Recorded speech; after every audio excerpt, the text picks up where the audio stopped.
Alright, so back to day 2. As you can see right there, I've started cutting out some of the floor. You can see where the body is showing a little bit, of rust. I was kind of hoping that it's not going to be too bad. So far, that's what it looks like. It's not turning out to be too bad. But I really won't know more until I start cutting out more. And sorry for the delays. I just been busy with the 4th barbecues, barbecue on the weekend. Oh, I swear, I'm so stuffed it's ridiculous. And hopefully these videos will get better as I someday will hope to get an actual camera instead of taking all this with my phone. But here is the ideas. As you first step in from the back, this left side right here is going to be stacked with beds, kind of like what you see on a submarine, where they have the little storage underneath the bed itself. Now, the lowest bunk is actually going to have coolers buried under it, so it's actually going to stay permanently down. But then you can actually lift the bed up to where I'll be able to store all my guns under there. Everything's going to be locked tight, solid. Second bunk up is going to fold up against the wall, and that one right there is going to hold all the fishing poles. And then the third bunk will also have space under it to store even more stuff. Up here in the feed troughs is where I'm actually going to store, I'm hoping to try to get 55-gallon drums up there to store water. At least 1, if not 2, to where the little feed door that's over here on the side, you'll be able to open it up. There'll be a tube running all the way up it right here, connecting to a T that will then again fill both of them, or just feed 1, and then they'll have a tube connecting them on the bottom, an equalizing tube, to where they actually both will be filled up at the same time. I'm not sure how I'm going to do it just yet, but that's where I'm going to store the fresh water. And then the feed trough door will be able to, like I said, open it up, be able to fill it, and also you can pull a little spigot out to get your water out.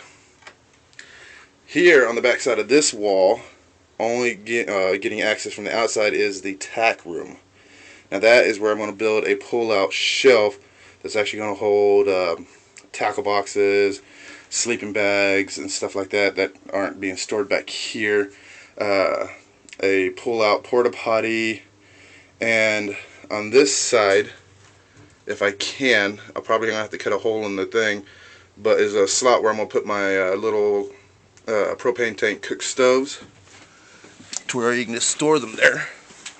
Eventually, I don't know if you can see this, but eventually I'm going to put a square tubing here, a square tubing here, to where that way you can slide in a like a little shelf that's going to extend about 12 to 18 inches past this, to where you can eventually take it off, and it can just be stored right here on little bolts with wing nuts. So that way you can cook on this side. I'm going to have a gas hookup somewhere in this area on both sides, with hoses running all the way up here, where I can actually hook up 2 5-gallon tanks for propane. I'll probably end up having to cut this out so I can recess the tanks just a tiny bit, which would be no big deal. And then, let me see if I can get this without the sun shining into the camera. Up there will be solar panels, and solar panels to probably turn, to power a small little DC air conditioner or fan or something. I don't know. I have really got to do more research on that to see what I can find. And the batteries will probably get stored just inside here on the other side, because for a pull-out drawer, it's going to have to be square in, because this has got the little hump that goes forward. The batteries will probably be stored up there. Now I figure this right here should work just fine, because this trailer, even though it was built in '67, was designed to hold 2 full-grown horses, right along with your tack and just little extra things like that. So that right there is close to 2 tons worth of weight. Up here, though, this board will come off and now make full-size doors, but right about where that bolt is, I want to build a hinged steel bar, probably 2" by 2", maybe a 1/4 inch, maybe a tiny bit thicker wall.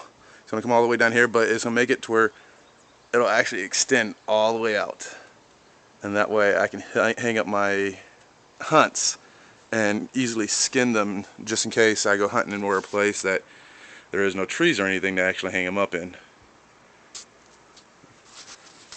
Alright, let me know what you think. Go ahead and subscribe and comment all you want. Give me some ideas. Let me know what you think. It's going to be a slow build, so all the ideas are appreciated. Thanks.